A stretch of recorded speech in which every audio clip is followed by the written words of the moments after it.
하나님 말씀 보겠습니다. 하나님 말씀은 요한복음 6장 1절에서 15절까지 교독하겠습니다. 요한복음 6장 1절에서 15절입니다.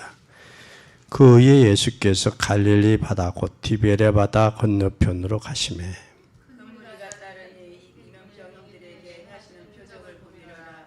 예수께서 산에 오르사 제자들과 함께 거기 앉으시니 예수께서 눈을 들어 큰 무리가 자기에게 오는 것을 보시고 빌립에게 이르시되 우리가 어디서 떡을 싸서 이 사람들을 먹게 하겠느냐 하시니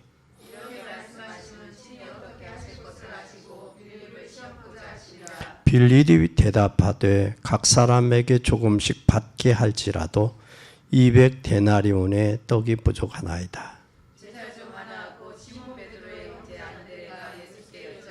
여기 한 아이가 있어 보리떡 5개와 물고기 2마리를 가졌나이다. 그러나 그것이 이 많은 사람들에게 얼마나 되겠삼나이까?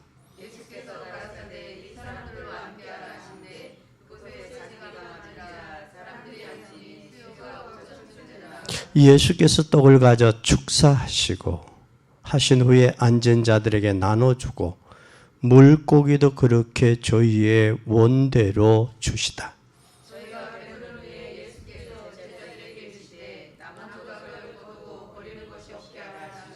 이에 거두니 보리떡 5개로 먹고 남은 조각이 12바구니에 찼더라.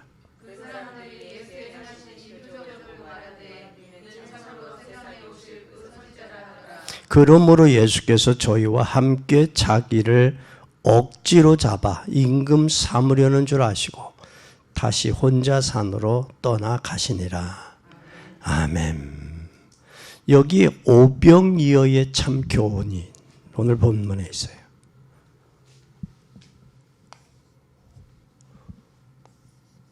오병이어의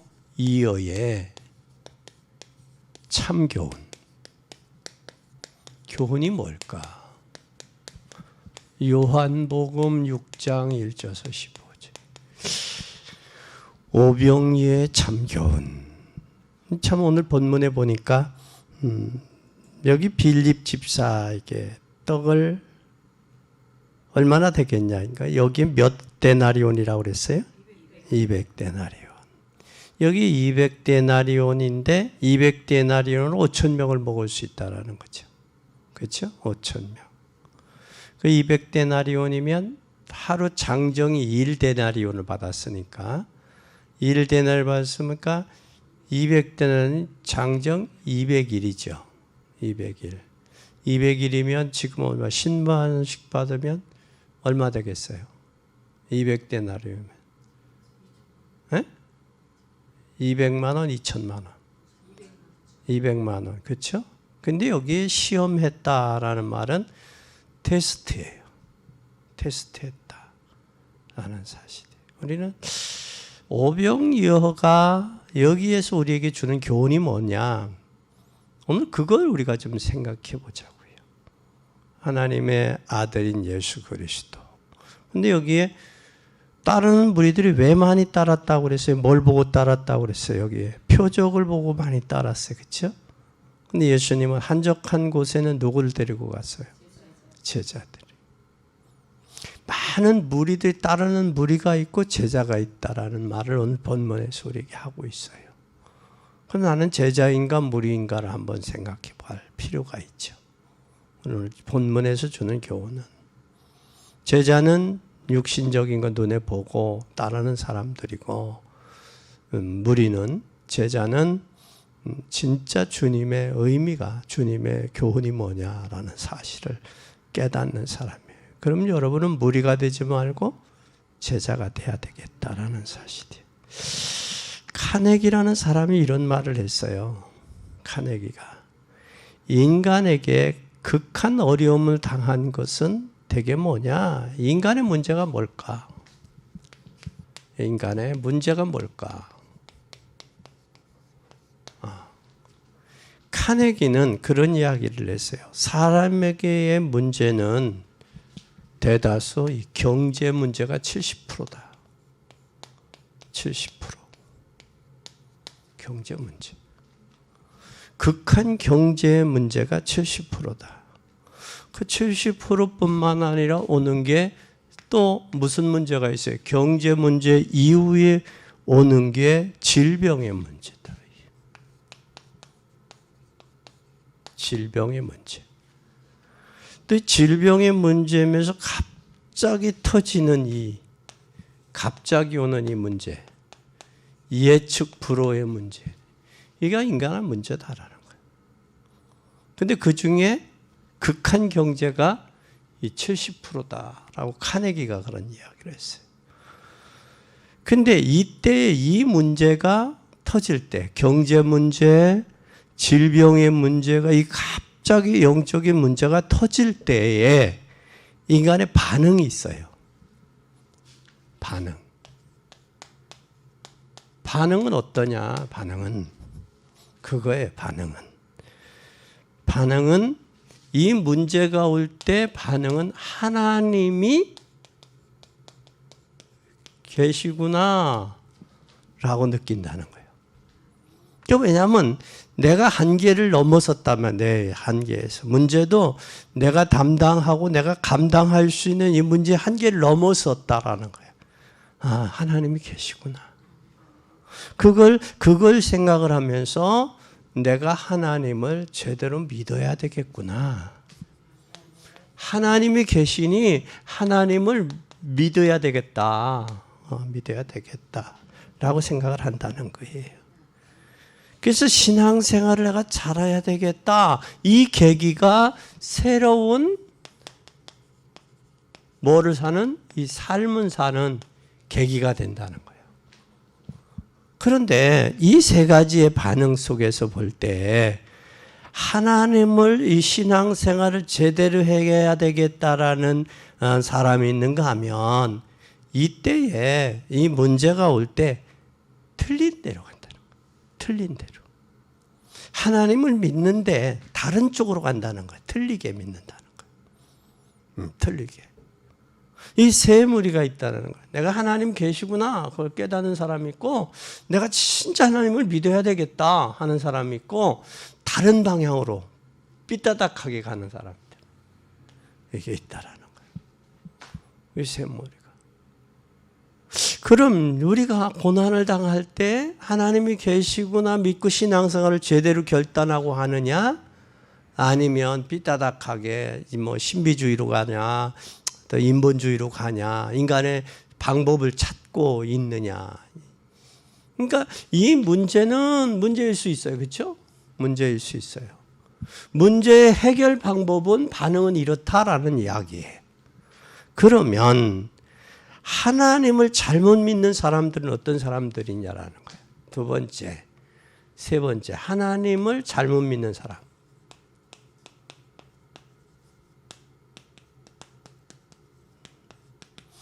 하나님을 잘못 믿는 자는 어떤 사람들이냐 보면 하나님을 기사와 표적으로 흔들리는 사람.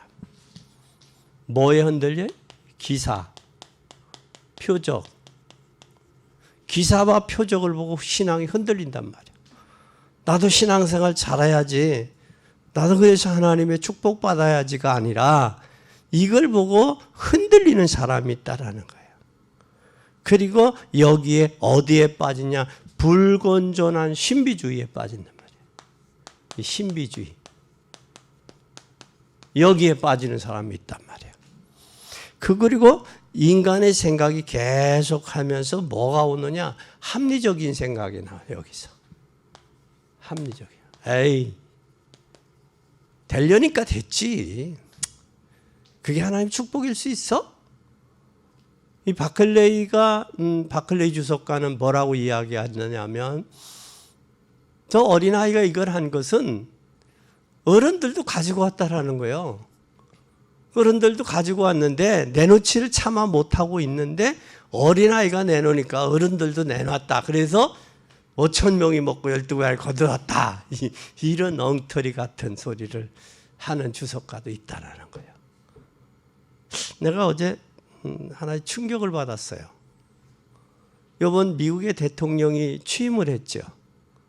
그전에 역대 대통령들은 그래도 미국은 청교도 신앙 위에 세워진 나라, 신앙의 자유를 찾아가는 사람인데 이번에 대통령이 바이든 대통령이죠. 바이든 대통령이 취임을 할 때에 성경의 선서를 성경 위에 손을 얹고 선서한 게 아니고 그냥 목사가 기도했는데 예수 그리스도 이름으로 기도하지 아니하고 모든 종교의 이름으로 기도합니다. 그렇게 돼버렸어요. 이건 아니라고 봐요. 이게 그래서 종교 다원화가 돼가고 있구나, 미국 사회가. 그러면 한국 교회도 복음을 올바로 복음을 회복하지 않으면 안 된다라는 거예요. 우리가 어제 그걸 보고서로 그 목사님이 동영상 하나 보내줬는데 그걸 보고 저기 한 걸 캐치를 했어요. 진짜인가 아닌가 캐치를 확인하기 위해서 캐치를 했어요. 근데 우리가 예수 그리스도 이름으로 아니면 영적인 문제 해결 안 돼요. 인간의 갑작스레 오는 근본의 문제 해결 안 된다. 그러면 이게 하나님이 역사하셔서 미국이 세계 1등 국가가 됐지 하나님 축복하지 않으면 안 되거든요. 그래서 바울은 나의 나된 것은 하나님의 은혜라고 고백했던 것처럼 우리가 하나님의 은혜를 인정하고 하나님의 역사하심 속에서 인정하고 들어가는 게 우리 올바른 신앙인데 참 안타깝다라는. 그 전에 성탄절을 그 전에 전 대통령 때는 성탄절을 뭐라고 그러냐면 홀리데이라고 그래요. 홀리데이. 홀리라는 말이 기쁨 날이란 말이에요. 왜 기쁘냐? 원인을 빼는 거예요. 예수 그리스도가 이 땅에 오셔서 기쁘다라는 이야기를 해야 되는데 그냥 기쁨의 날이다. 왜 기쁘냐? 이래서 기쁘다. 그러니까 감사할 때 왜 감사하냐? 막연하고 추상적인 감사가 아니라 내가 구원받은 것, 내가 하나님의 자녀가 된 것, 하나님 내가 기도한 응답한 것, 나를 보호해 주신 것 감사하다. 그게 되어져야 되는데 그냥 무조건 홀리데이 감사하다. 뭐에 감사하냐라는 게 이 알맹이 속 팩트가 빠져 있는 감사. 우리의 신앙생활에도 올바른 팩트가 있어야 돼요. 반드시. 이게 빠지면 우리 신앙이 뭐가 없는, 안고 없는 찐빵과 같은 거예요. 안고 없는 찐빵 맛있어요, 맛없어요? 맛이 없는. 신앙에 뭐가 없는, 근본을 모르면 신앙이 신앙생활로서가 아닌 종교화 돼버리는 형식적인 종교 신앙이 된다라는 사실이에요. 오늘 우리는 이러한 문제들을 볼 수 있어야 된다라는 거예요. 그래서 바클레는 어린아이가 도시락을 한 것은 그것을 어른들도 내놓게 하기, 헌신하기 위한 하나의 격이다라고 바클레는 그렇게 이야기했어요. 그리고 복음이 아니고 교회에 장사하는 사람들은 자기 그 주관적인, 그러니까 교회가 복음이 강단에서 흘러나오면 복음의 사람으로 체질이 되는데 복음이 아닌 종교와 율법과 도덕과 이념을 강조해버리면 그걸로 체질화된 버린단 말이에요. 그러니까 교회가 교회로서의 역할을 못하고 문제가 사건이 터지면 교회가 하나가 되도록 기도해야 되는데 분리가 된단 말이에요. 이게 자기 주관적인 생각으로 분리가 되버린. 이건 하나님이 원하는 게 아니에요. 그건 세상의 모임의 집단이지 하나님이 원하는 교회는 아니다라는 거예요. 오늘 우리는 이걸 기억을 해야 돼. 그래서 우리는 오늘 여기서 우리의 문제, 내 문제를 어떻게 해결할 것인가, 이 성경에서 해답을 찾아야 돼요. 이 시대. 그러면 그리스도를 보내셨습니다. 왜 보내셨을까? 우리의 이 문제를 해결하러 보내셨어요. 아멘. 이 문제, 근본의 문제를 해결하러 보내셨어요. 해결받는 복된 여러분이 되기를 예수 그리스도의 이름으로 축원합니다. 첫째, 오늘 요한복음 6장 1절에서 2절에 한번 잘 보세요. 한번 보세요. 뭐라고 하셨나? 그 후 예수께서 갈릴리 바다 곧 디베랴 바다 건너편으로 가심에 큰 무리가 따르니 이는 병인들에게 행하는 표적을 봄이라. 뭘 보고 왔어요? 표적이요. 우리 인생에게는 하나님 만나는 참 뭐가 필요하냐? 참 선지자가 필요한 거예요. 뭐가 필요하다고요? 참 선지자가 필요한 거예요. 선지자가. 참 선지자가 필요해요. 하나님 만나지 않으면 안 돼요. 근데 사람들은 뭘 보고 따라왔어요? 표적이에요. 병이 나섰다.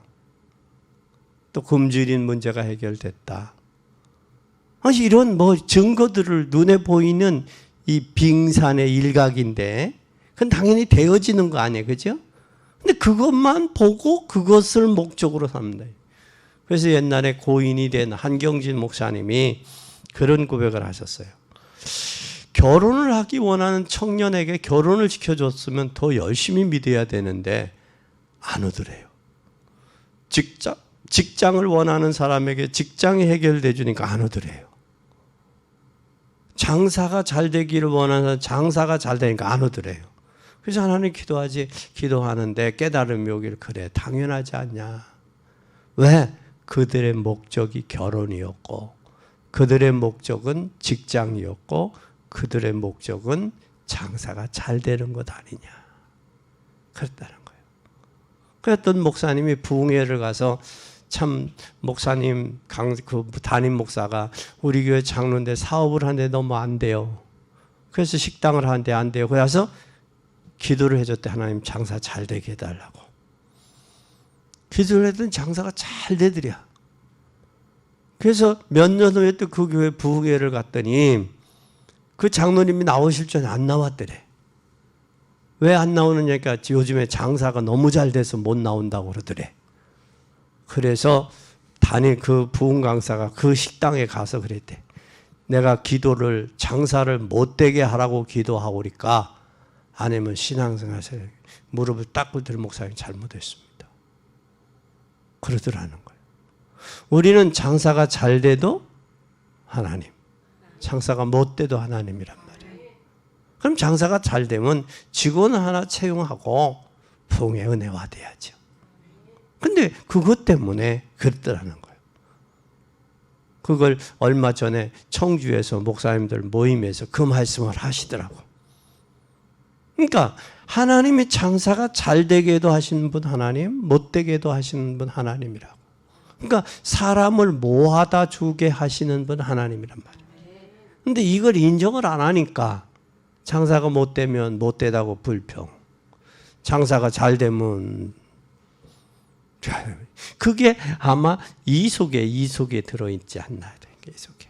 하나님 올바로 만나지 못해서 그렇지 않겠느냐라는 거예요. 그래서 오늘 요한복음 6장 2절에 예수님은 참 선지자로 오셨다. 왜 오셨느냐? 그분은 인간의 근본 문제, 영적 문제를 해결하러 오셨다. 근본의 문제, 근본 문제, 또 영적인 문제. 해결자로 오셨다라는 사실입니다. 그래서 근본 문제와 영적인 문제로 오셨는데 그가 그러면서 그는 뭐로 오셨느냐? 참 중요해요. 창세기 3장 15절 여자의 후손으로 오셨다. 아멘. 여자의 후손이 뭐를 상하게 한다? 뱀의 머리를 상하게 한다. 뱀은 머리 잡으면 요즘에 유튜브에 이렇게 보면 뱀들이 많아요. 그 더운 나라들은, 유럽은. 근데 그 뱀이 힘이 세니까 사람을 감싸서 죽이기도 하고 그러더라고. 힘을 빼기도 하고 잡아먹기도 하고 그래. 잡혀먹기도 하고. 크니까. 그런데 뱀의 머리를 잡으면 꼼짝 못한다고, 뱀은. 근데 머리를 박살내시. 그래서 옛날에 우리 때 어릴 때도 소 꼴 베고 또 소 풀띠 끼고 할 때는 뱀이 많았어요. 그때 뱀을 잡는데 뱀의 어디를 때리느냐? 돌을 주워서 머리를 박살내는 거예요. 그러면 뱀은 자기의 방어를 못해. 방어를. 물지도 못하죠. 독도 못 부리지. 머리가 박살나니까. 그래서 뱀의 머리를 상하게 하셨다. 그러고 말씀하셨어요. 창세기 6장 14절. 어디로 들어가라? 방주. 왜 방주 안에 들어가야 되는 이유가 있어요. 너를 위해서 들어가라. 내 후손을 위해서 들어가라. 후손과 내 자녀들을 위해서. 그리고 왜 들어가라? 생명을 보존하기 위해서 들어가라. 들어가라. 생명 보존을 위해서. 그 생명들이 나중에 뭐 하는 데 쓰여 있느냐? 하나님 앞에 제사 드리는 데 쓰이더라고. 제사 지내는 데. 희생 제사 드리는 데 쓰였어요. 그러면서 예수님 뭐라고 하셨냐? 참 중요해. 요한복음 14장 6절에 내가 곧 길이요 진리요 내가 곧 뭐다? 생명이다 그랬어요. 여기에 길이라는 말은 좁은 길, 넓은 길, 생명의 길이 있어요. 근데 사람들은 넓은 길로 가기를 좋아해요. 예수님은 생명의 길은 좁은 길이요. 이 길인데 길을 찾으면 방황할 이유가 없어요. 인생에. 길을 모르니까 방황하는 거거든. 그 길이 진리요. 아이레네. 변하지 않는 거예요. 그럼 이 세상에 진리가 있어요, 없어요? 이 세상의 진리는 다 변해. 세월이 가도 변하고 시대가 가도 변하고 나라마다 달라. 그러니까 진리가 없는 거예요. 다 변하고 변질되게 돼 있어요. 이 세상에 진리는 없어요. 변하지 않는 게 진리예요. 변하지 않는 게. 그리고 여기에 또 뭐라고 그랬어요? 생명의 생명. 우리가 예수 그리스도를 통해서만 생명을 얻을 수 있는 거예요. 그래서 그분이 내가 곧 길이요 진리요 생명이니 나로 말미암지 않고는 아버지께 올 수가 없다. 다시 말하면 아버지께 가는 길이란 말이에요. 아버지 만나는 길이란 말이에요. 그런데 이걸 모르고 있단 말이에요. 내가. 그래서 그 석가가 그런 말을 했잖아요. 뭐라고 했느냐? 사람이 왜 병들고 늙고 낫고 죽느냐? 병로 생사를 고민했어요. 근데 성에서 쫙 보니까 동문, 서문, 남문, 북문으로 사람이 병든 임신된 그 산모, 또 병들은 꼬부란 노인분, 그리고 죽어나가는 상해. 그 사람이 왜 낳고 늙고 죽느냐? 병로 생사를 고민하다가 인도의 히말라야산 보리수 나온 밑에 딱 들어갔어요. 그분은 지금 지옥에 있을 테니까 그 양반이 천국에 갔다면 물어봤을 때 왜 결혼을 했냐? 그러면 그 결혼해가지고 가정 출가해서 나가려면 왜 결혼을 했냐? 그걸 좀 물어볼 텐데 물어볼 데가 없어 지금. 그 양반이 거기 그 지옥에 가 있으니까 물어볼 수가 없잖아. 그렇다고 내가 지옥까지 따라가가지고 당신 왜 그때 그렇게 했어? 그렇게 또 물어보기도 그렇고. 그랬단 말이야. 결혼을 했으면 뭘 해야 돼? 그 아내하고 잘 행복하게 잘 살아야 되잖아. 자녀 낳고. 그게 번성이고 축복이 아니야. 축만이고. 근데 그걸 안 하고 그냥 그 병로생사 고민하다가 인도의 히말라야산 보리수 나온 밑에서 돌을 닦았어. 닦고 깨닫고 설파하고 죽었어. 그래서 불교는 태어난 날이 있어요. 그게 4월 초파일이래. 죽은 날이 있어. 근데 부활한 날은 없단 말이야. 그런데 우리는 전도하다가 우리 불교요 그러면 열심히 잘 다녀요. 그렇게 하고 말지, 그치? 거기는 진리가 없어. 그건 길이 아니요.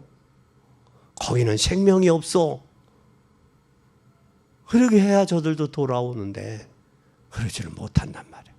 우리는 과감하게. 그거 왜 그럴까? 여기에 우리가 뭐가 없어서 확신이 없으니까.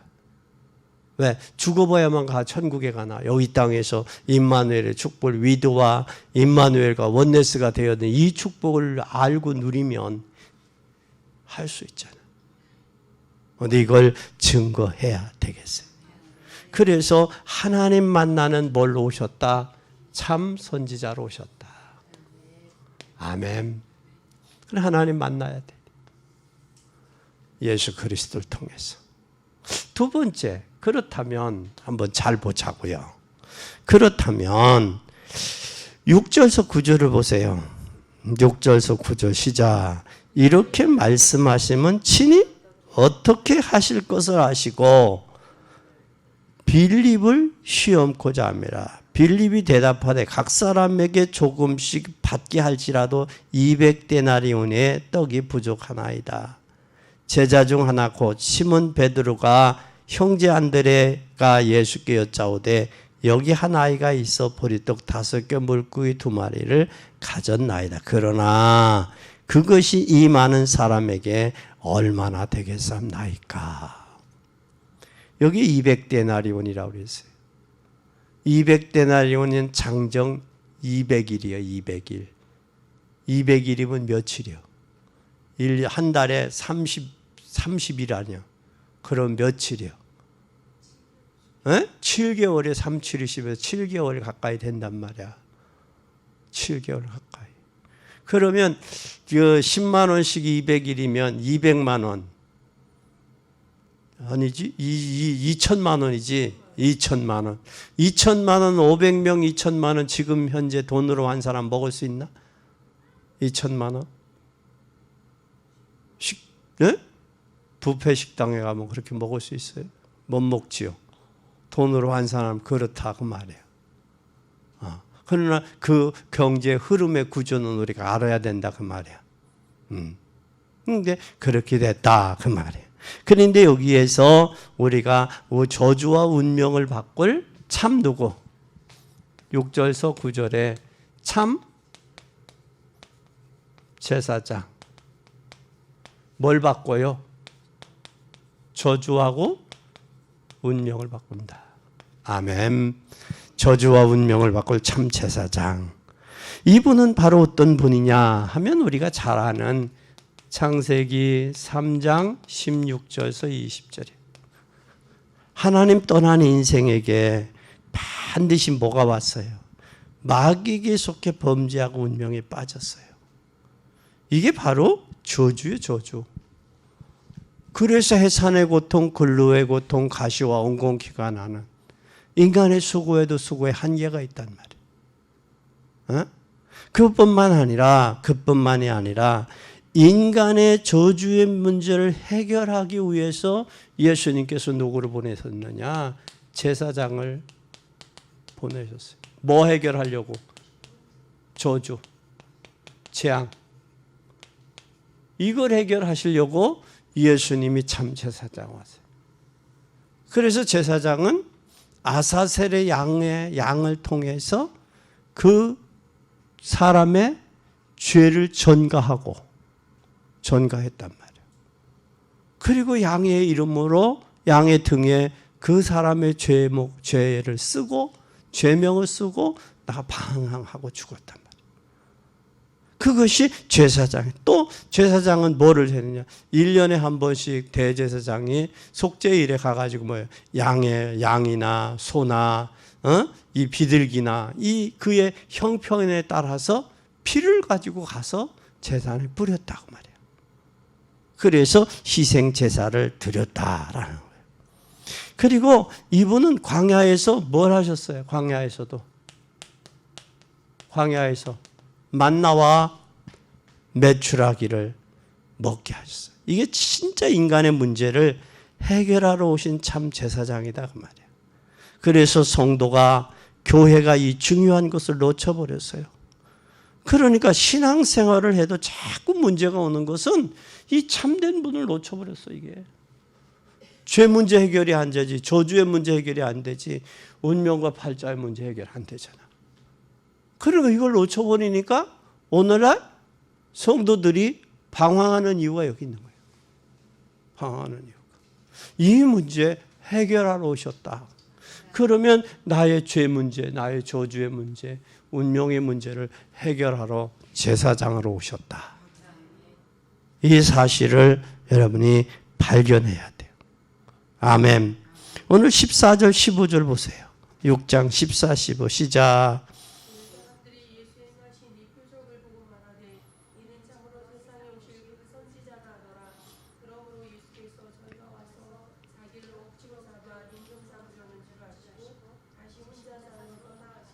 이분이 바로 뭐였느냐? 세 번째 뭐요? 에? 세 번째 14, 15 참 왕으로 오셨다. 참 왕으로. 이 왕은 마귀를 멸하시는 왕이에요. 그래서 그분은 뭐라고 하겠느냐? 요한일서 3장 8절에 죄를 짓는 자는 마귀에게 속하나니 그랬어요. 죄는 무슨 죄냐? 하말티아.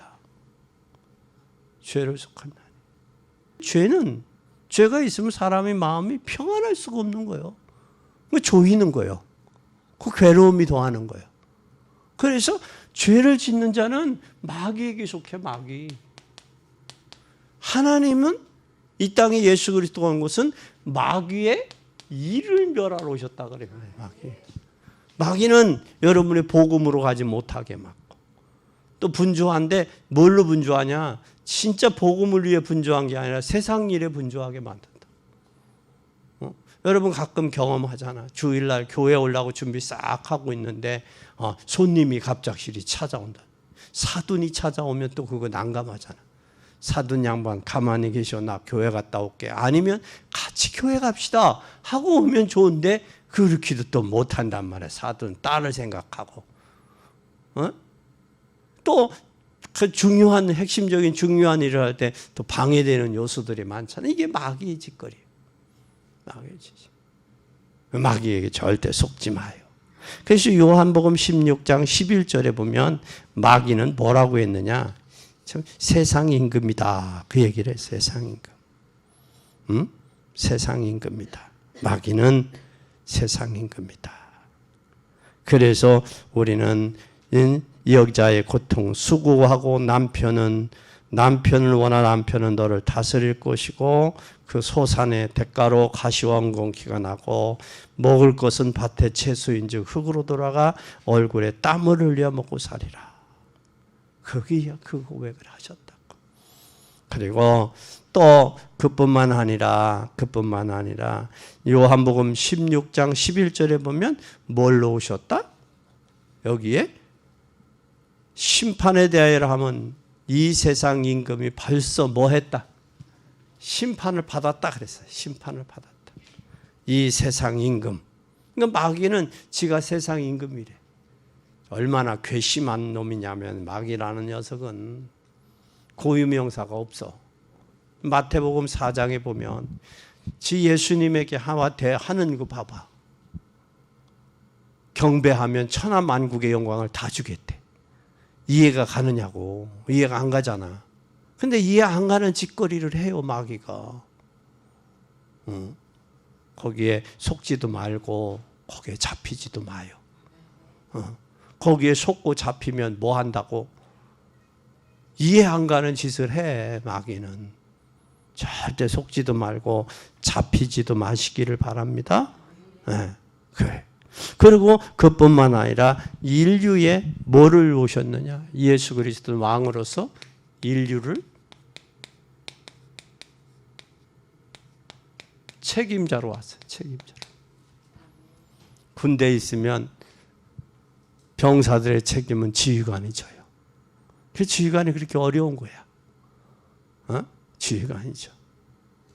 또 교회에서는 여러분의 신앙의 영적인 신앙을 누구가 저기 하느냐? 인도하냐? 목사가 인도해.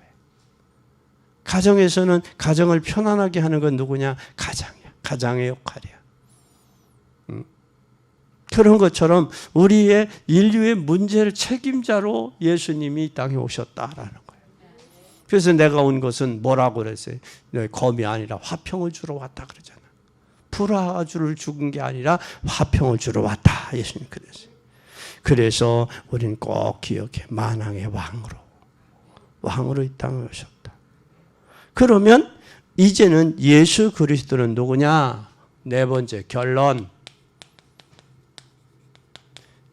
예수 그리스도는 누구냐? 누구요? 예수 그리스도는 참 하나님이다. 누구다? 참 하나님이다. 그걸 어떻게 하냐? 요한복음 10장 30절에 뭐라고 말씀했느냐? 참, 나와 아버지는 하나다 그래서 하나. 그게 하나. 여러분 잘 보세요. 하나라고 그랬어요.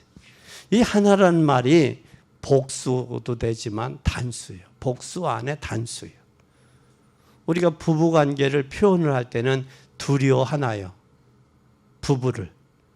남자와 여자가 둘이잖아. 그런데 관계에서 하나야. 고구마가 여러 개가 들어서. 근데 그걸 보고 뭐라고 그래? 한 자루라고 그러잖아. 고구마 한 자루. 그렇죠? 그거와 마찬가지로 하나님과 예수님과 성령님은 위 개체는 셋이야. 성부, 성자, 성령. 그것이 요한복음, 마태복음에 보면 예수님이 세례 받을 때 예수님은 세례를 받기 요단강에 세례 썼고, 하나님은 뭐가 들렸어? 음성이 들렸고, 성령은 뭐같이 왔어? 비둘기같이 왔어. 개체로는 셋이야. 그러나 관계에서, 구속사적인 관계에서는 하나다라는 걸 기억해야 돼. 그래서 엘로힘 하나님은 에하드다. 단일 복수란 말이야. 엘로힘 하나님. 신명기 6장 4절. 이스라엘아 들으라. 우리 하나님은 오직 여호와 하나님이시다. 할렐루야. 이걸 우리는 분명히 기억해야 돼, 신앙이. 그래서 삼위일체 하나님. 하나님은 창조하시고 예수님은 창조해서 우리 떠난 인간에게 구속의 대속주로 오시고, 그 성령은 예수님이 땅에 오셔서 대속한 것을 끝까지 완성하시는 거예요. 그래서 우리 신앙생활이 올바로 바르서야 되는 거예요. 아멘. 그래서 빌립보서 2장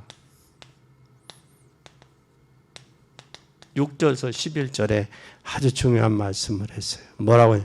그는 근본 하나님의 본체시나 하나님과 동등됨을 취할 것으로 여기지 아니하시고 오히려 자기를 비워 종의 형체를 가지사 사람과 같이 되셨고, 또는 본래 사람의 모양으로 나타나사 자기를 낮추시고 죽기까지 복종하셨으니 곧 십자가에서 죽으심이라.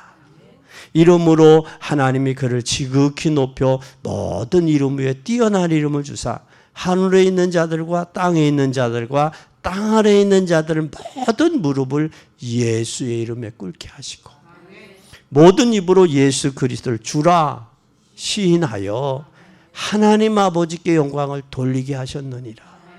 주라는 말이에요. 아도나이, 나의 주인이란 말이에요. 이걸 여러분 기억해야 돼요. 주님은 나의 주인이다. 내 인생의 주인. 그러면 나는 주님의 주권 아래 있다. 살아도 주님 주권, 죽어도 주님의 주권 아래.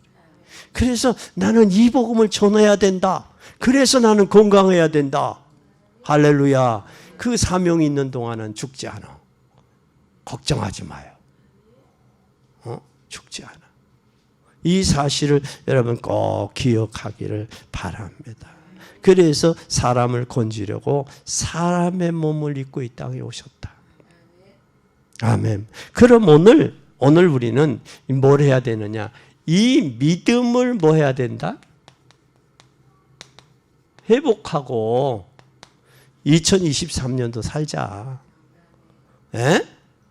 뭐 하면서? 기도하면서 말씀 붙잡고 현장에서 증거하자. 그게 오늘 주일 낮설교, 1부 설교, 2부 선교예요. 믿음 회복하자. 진짜 믿음 회복하자. 빌립에게 테스트했단 말이에요. 주님 하셨단 말이에요. 오늘 이 사실을 우리는 기억해야 돼요. 예수 그리스도는 하나님이시요. 여러분의 모든 문제 해결할 수 있는 그분이. 그래서 그리스도를 깨달으면 성령이 임하셔요. 성령이. 그래서 그리스도를 깨달으면 뭐가 임한다? 성령이. 그래서 요한복음 14장 26절에서 27절 성령이 임하는데 어떻게 임하느냐? 참 중요해요. 보혜사 곧 아버지께서 내 이름으로 보내실 성령. 그가 너에게 모든 것을 가르치고 내가 너에게 모든 것을 생각나게 하시리라. 평안을 너에게 끼쳐노니 나의 평안을 너에게 주노라. 내가 너에게 주는 것은 세상에서 주는 것과 같지 아니하리니 너는 마음에 근심하지도 말고 두려워하지도 말라. 나를 믿으니 아버지를 믿으라. 그 말씀. 그러니까 성령이 우리에게 가르치고 조명해서 인도해 주신다. 너는 너의 마음에 근심하지 말라. 성령 인도받는 신앙생활이 되라 그 말이에요. 그러면 광야길에서 이스라엘 백성이 애굽에 400년, 광야 30년인데 그 광야에서 광야 그 고난이 뭐였느냐? 애굽의 근성, 노예 근성, 광야 근성, 이 습관을 빼기 위해서 불신앙을 제거하기 위해서 고난이 오는 거예요. 우리도 신앙생활하면서 고난과 어려움이 오잖아. 그것을 통해서 뭐 바라보? 주님 바라보는 사인이야. 주님 바라보. 이것을 우리는 꼭 기억해야 돼. 그래서 그리스도에 대한 제대로 알면 우리는 뭐가 오느냐? 증거가 와요. 증거가.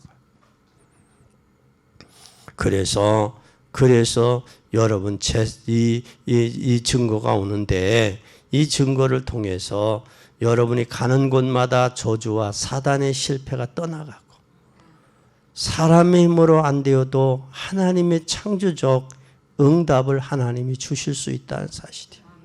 그래서 여러분 한 명이 제대로 복음을 깨달으면 가문이 살아. 여러분 한 명이 제대로 복음을 깨달으면 가문이 살면서 집안의 영적인 문제가 해결되고 제사장의 축복이 와. 그래서 여러분에게 한 명이 제대로 복음을 깨달으면 가문의 빛이 비쳐. 그래서 베드로전서 2장 9절에 빛을 비추기 위해서 너를 불렀다. 빛을 선전하기 위해서.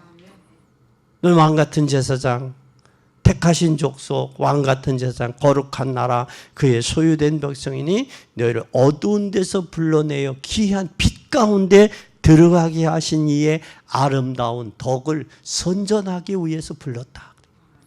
덕을 전하기 위해서. 그래서 여러분이 한 명 때문에 흑암의 세력이 꺾이고 그러기 위해서는 우리가 하나님의 약속을 굳게 붙잡아야 돼요. 굳게 붙잡고 근본의 문제가 해결돼야 돼요. 죄와 저주와 사단의 문제. 거기 와서 운명과 팔자와 저주의 문제까지 해결돼야 돼요. 그러면 여러분이 언약 붙잡을 때, 약속 붙잡을 때 기적이 일어나고 기적이 일어나면서 새로운 역사가 일어날 수도 있어요. 그래서 그것을 하나님이 하시는데 여러분 깊이 생각해 봐요. 그럼 믿음의 주요 온전케 하시는 누구를 바라보고? 예수님 바라보고. 믿음의 주요 온전케 하신 예수를 깊이 생각해. 그러면 여러분의 2023년도는 간증거리가 나옵니다. 그래서 예수님은 여러분의 생에 답을 주셨어요. 너희는 마음에 근심하지 말라. 하나님을 믿으니 또 나를 믿으라. 내 염려를 맡겨라. 내 길을 맡겨라. 내 인생을 맡겨라. 그랬어요. 그리고 불평하지 말라. 때가 있다.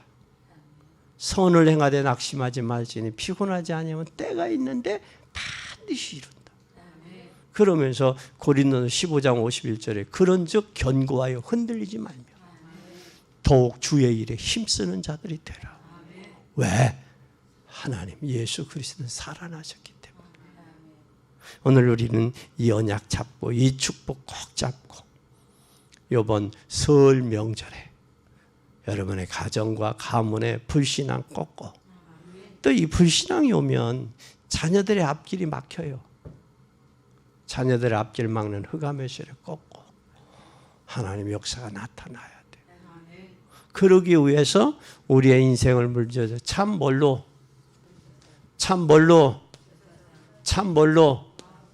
그래서 오셨어. 아멘.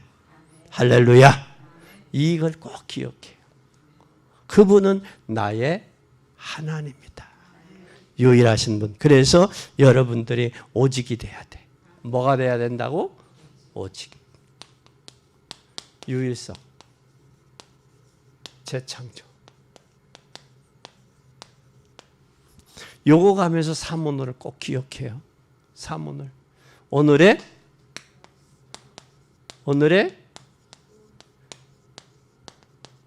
말씀 붙잡고